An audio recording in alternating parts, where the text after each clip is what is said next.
Hi, so I'm streaming my screen, and I think we have some people who are new to the Codex. Normally, most people who start with the Codex start doing a playtest, and this is kind of like a bit of a different kind of playtest.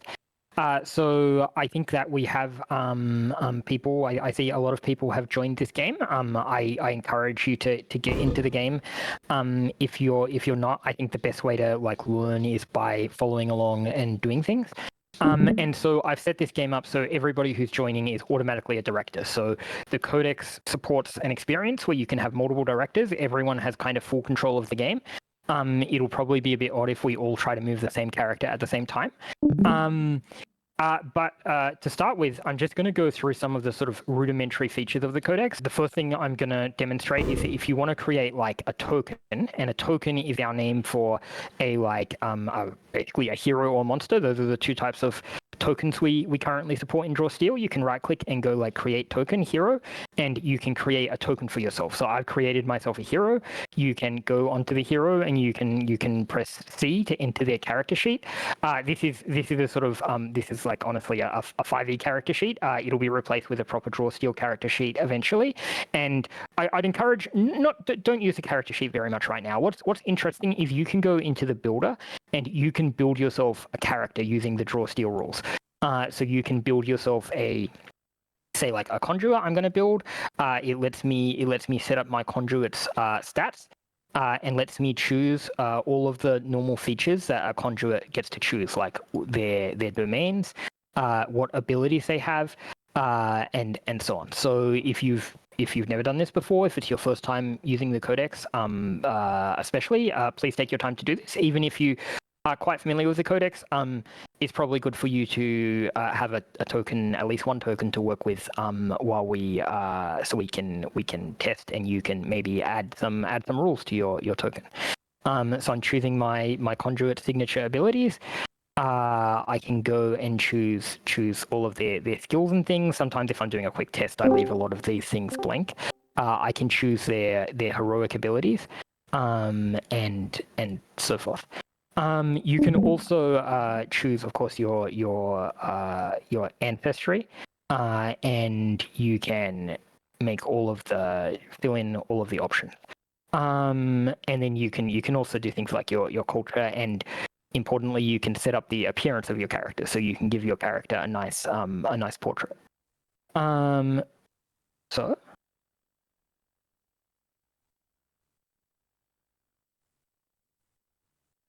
Once I've built my character, you can easily move your character around by dragging them. You can hold down control while you're dragging to teleport a character somewhere. Only the director can do that. Any player can just drag, but only the director can teleport. You can also hold down Shift to make character shift. And you can hold down Alt to do forced movement. So you can and that uses forced movement rules. So I just banged these two characters against each other, and they each took 2 damage. You can hold down Alt, and you can use your mouse wheel to hurl your character upwards into the air, and you'll see them go up and then crash back down like that. So that's the sort of basics of how to move a character around. I'll also just talk briefly about like there's 3 ways to move the camera around. You can use W, A, S, and D to pan the camera around. You can use what I think is my favorite method, which is to middle click and then drag, which I think is usually nice and easy. And then you can also it's in your settings, but you can also move your mouse to the edge of the screen, and that will move the camera. I have that turned off in my settings because I find it more annoying than helpful. But a lot of video games do that, so I think it's on by default. So yeah, that's how to move the camera around. I will say that when you're using the app, depending on your computer's capabilities, the performance might differ from person to person. You'll see over on the left we have a list of all the users who are connected to the game. If you mouse over this little green blip, you can kind of get an idea of the performance that everybody is experiencing currently when playing the game. If you find it's going really slowly for you, it's a good idea to tweak your graphic settings. At the moment, we sort of like haven't tuned performance enough where we're concentrating on making it work like really well on low-end machines. But we do have a lot of settings, so we just kind of assume that everyone has a really fast computer. If your computer maybe isn't as fast and it goes really slowly, I encourage you to go to settings and go to your graphic settings and to play with these a bit. In particular, I would suggest turning off, like, you might want to turn off camera filters, HDR rendering, MSAA. Those are all things which, if you turn them off, they'll make you perform quite a bit faster. Does anybody have any questions so far? Is everybody getting oriented okay? Looking at the character sheets, what's the difference between the character tab and the DS character tab? Good question. So the difference between them is that the character tab is our straight plain 5e character tab, and we haven't removed that yet because we're still developing the Draw Steel one.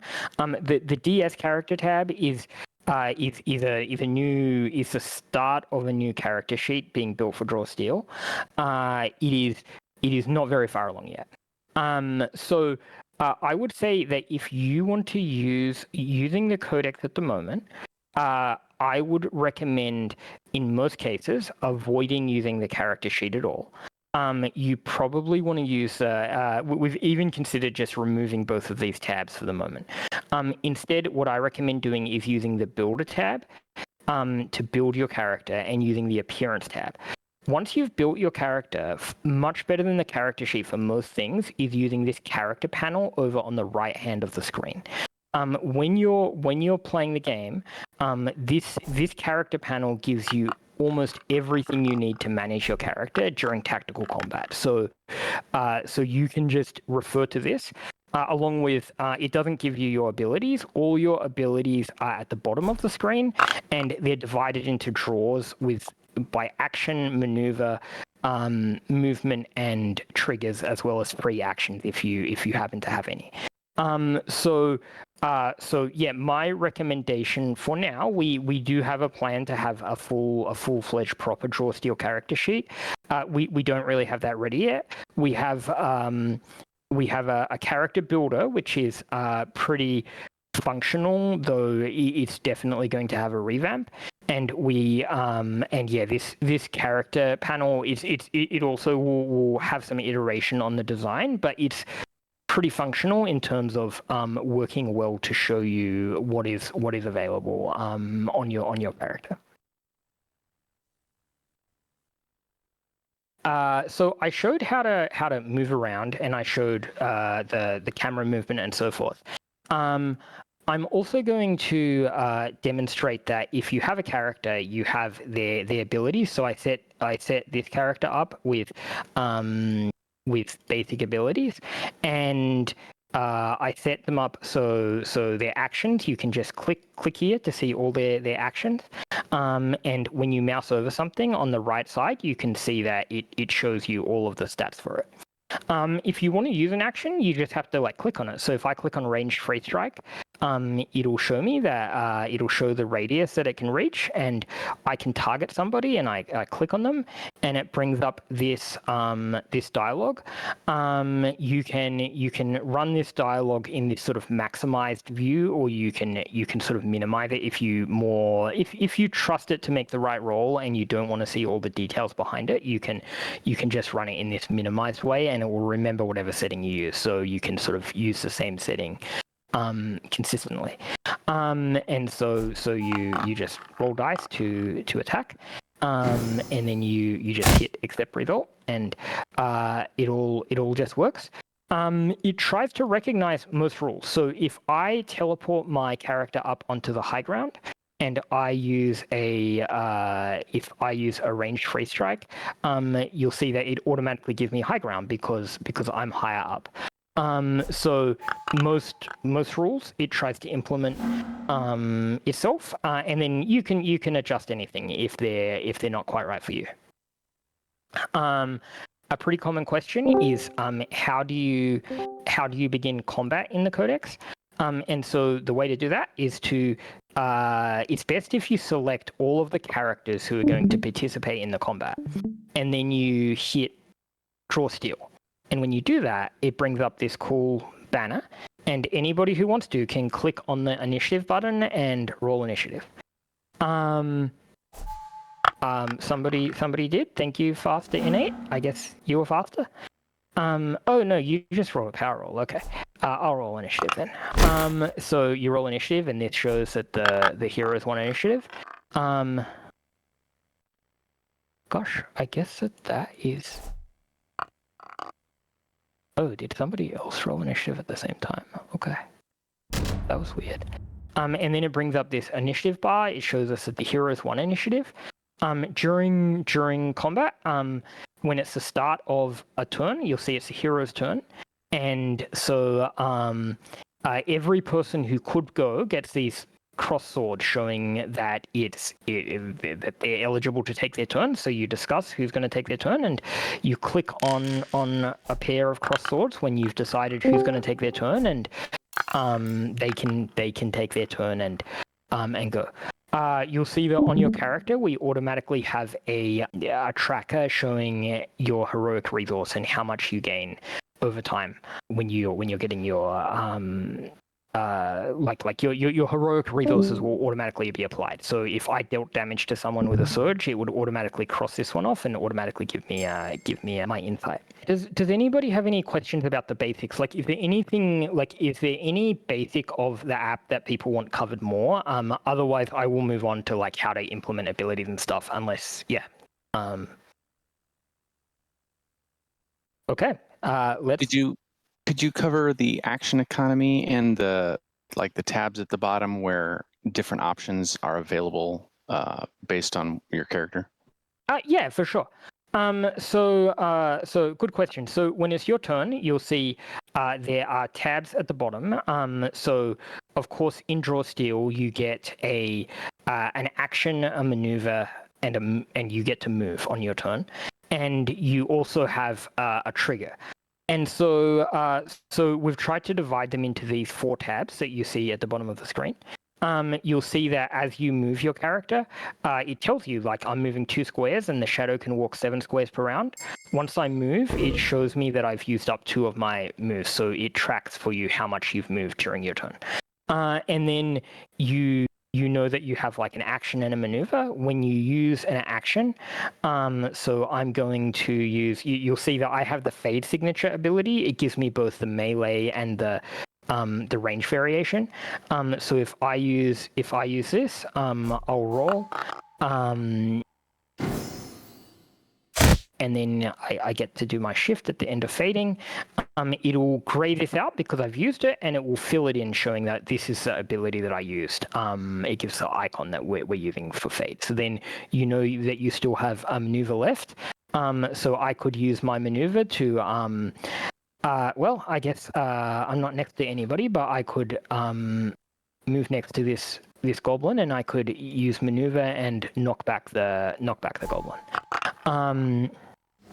And yeah, so you can see that it kind of tracks your action economy like that. So you can check off each of the things as you use them. Everybody forgets is once your turn is done, you hit end turn, and then it goes to the enemy's turn, and then their swords all light up, and then the director would be choosing which of the monsters they're gonna make move. I should say that a key thing is that when you have players, when your players join your game, your players will not have a character by default at the moment. We want to do a nicer new user experience. What you can do is it's important to assign a character to somebody. So you can right click on a character and go assign to, and then you can choose a player to assign a character to. And by default, tokens start as director controlled, which means that they're basically treated like monsters. You can also divide things into parties. So we have like the players party is what players are in by default. You can actually divide players up into multiple parties, and you can, like, we have this party for friendly NPCs. So if you want to, like, if you make a monster or a hero, and they will be director controlled by default, and anybody who's director controlled is basically considered like enemies of the player. Like, that's the assumption. If you don't want them to be an enemy of the player, like they're friendly NPC, you would put them into the friendly NPC's party, and now they're a friendly NPC and they won't be an enemy of the player.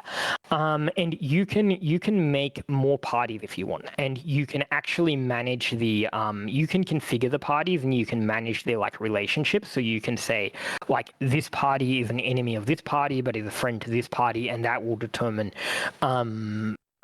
friends and enemies, which is used for a lot of game rules. So for instance, most AoEs in Draw Steel don't do damage to friends, only to enemies. So it's important to assign correctly so that will work. David, one other thing that might be helpful to cover is you mentioned how it tracks things. Can you talk a little bit about what's the difference between what it's tracking versus what it's enforcing, for instance, in rules? And then two, can you also spend a minute on the flexibility of being able to change things on the fly or undo what you've already done, kind of stuff? Yeah. Firstly, most so we try to automate most rules. We also try not to like tell you that you absolutely can't do something. Everything the Codex tells you is a guideline. So for instance, it's this character's turn. If I start moving them, it shows me a radius of how far they can move, but it won't enforce this. I can move them any distance outside this radius, and it's not going to stop me. It's just a suggestion that they're not really meant to be able to move that far. So most things we try to make work like that. If you take a shot at somebody from high ground, you can say, hey, like, I don't actually have high ground, but you can say, but they have cover and they actually have flanking, like I'm flanking them. You can override rules generally. And also, we've tried to design it to be easy to like just manually do anything that can be automated, you should be able to do manually as well. So for instance, doing damage to somebody, just click on this damage thing and you can do, say, some damage to them and they took damage. Same with healing them, or you can just manually adjust their life. You can also adjust any, like, you can just give them more insight, and so on and so forth. Also, most numeric fields, conveniently, you can use your mouse wheel over them and to just instantly make things go up and down. Most fields, like stamina, for instance, I always forget, like, why did my stamina end up here? So you can mouse over your stamina and it will show you a history of your changes to your stamina, so that you can look and say, oh, okay, that's why my stamina is there, or see if something is accounted for or not.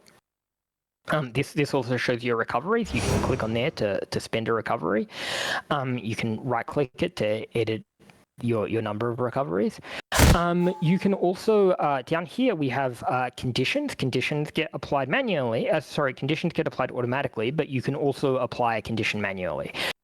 So there's a list of all the sort of core conditions, and then the status effects, and there's a search. So you can manually set somebody to be restrained, for instance.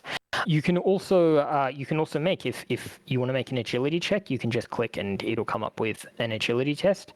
All of your basic stats, like your movement and your disengage speed, and your stability are listed here, and so forth. Question. So yeah, we try to make it quite easy to, like, we feel like even if a rule isn't implemented, you should still be able to play it out pretty robustly. Oftentimes you want to see things from the perspective of your players. And so it's a really common thing, right, to want to say, like, hey, what will my players see? And so I could, you can right click on any token and go show token vision, and it shows you the perspective of that token.